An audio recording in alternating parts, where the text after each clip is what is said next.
দুপুরে সপ্তমীর প্যান্ডেলে ঠাকুর পুজো দেখতে গিয়ে খেলাম জমিয়ে খাওয়া দাওয়া। ফার্স্টে দুপুরে ছিল ঝুরি আলু ভাজা, 1 গ্লাস জল দিয়ে দিয়েছে, সাথে দিয়ে দিচ্ছে নুন, লেবু, আর পাতে পড়ে গেছে গরম গরম ভাত। গরম গরম ভাত দেওয়ার পর দিয়ে দিল ভেজ ডাল দিয়ে লেবু নিংড়ে খেতে, আর সাথে নিয়ে নিয়েছিলাম ঝুরি আলু ভাজা। ও কম্বোটা জাস্ট অসাধারণ, খেতে অনেক অসাধারণ লাগছিল।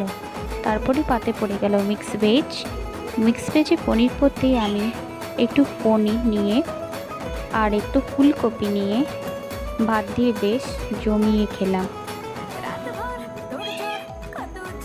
তারপরেই চলে এসেছিল আলু পোস্তটাও যথেষ্ট সুন্দর হয়েছিল। তারপর আমি আরেকবার মিক্স ভেজ নিয়ে নিয়েছিলাম।